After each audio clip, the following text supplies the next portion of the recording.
bagaimana sih peran 4DG BUMN dalam proses transformasi digital di perusahaan-perusahaan BUMN di Indonesia.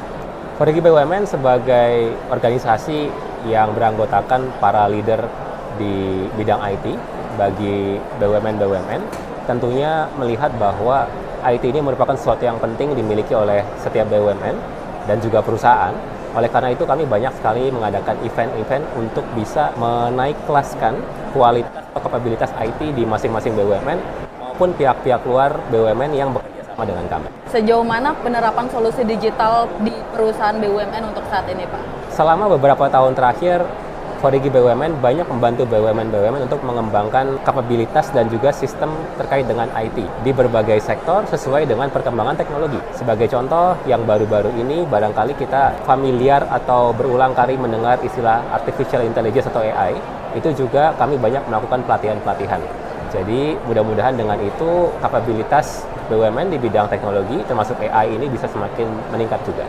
Nah, untuk sejauh ini bagaimana sih perkembangan infrastruktur telekomunikasi mengingat masih banyak kendala telekomunikasi terutama untuk pedesaan, Pak? Kami tentu saja terus meningkatkan investasi agar semakin banyak dan juga semakin baik kualitas dari jaringan telekomunikasi yang bisa di-provide dan dirasakan oleh masyarakat Indonesia. Dan ini kami lakukan melalui berbagai investasi dengan menggunakan berbagai elemen, baik itu fiber atau kabel, mobile atau wireless maupun satellite. Untuk di tengah era digital ini, bagaimana sih penerapan teknologi telekomunikasi dalam mendukung kinerja industri penting lainnya di Indonesia? Kalau kita berbicara soal teknologi, maka hampir selalu dia akan membutuhkan jaringan connectivity. Sehingga kami melihat bahwa peran jaringan atau connectivity ini menjadi sesuatu yang sangat penting. Oleh karena itu, kami di Telkom Indonesia juga menyadari bahwa kami tetap akan berfokus atau meningkatkan kapabilitas di bidang connectivity sambil kami ekspansi kepada bidang-bidang teknologi lainnya seperti digital platform, data center,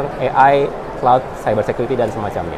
Nah, telekomunikasi erat kaitannya dengan data pengguna, Bapak ya. Apa sih tantangan kedepannya terhadap keamanan data tersebut? Tentunya ini merupakan PR bersama, baik itu para pelaku perusahaan teknologi dan juga masyarakat Indonesia. Karena kalau kita berbicara soal data itu, tantangan tuh bisa saja terjadi secara teknis, hacker misalnya, tetapi juga secara social engineering, yaitu orang-orang yang katakanlah melakukan phishing, scamming, dan lain sebagainya. Sehingga perusahaan teknologi bukan saja harus melakukan investasi untuk meningkatkan infrastruktur IT-nya, tetapi juga memberikan edukasi kepada masyarakat agar bisa menggunakan layanan mereka dengan aman. Untuk yang terakhir, saya pengen tahu dong Pak, peran positif untuk pameran DTI ini dalam mendorong penerapan dan pengembangan teknologi digital di Indonesia. Saya pikir event seperti DTI CX ini sangat positif karena menghubungkan berbagai stakeholder di bidang teknologi informasi, baik itu dari government, dari perusahaan BUMN maupun perusahaan swasta, dan juga komunitas lainnya. Sehingga harapannya ada tercipta kolaborasi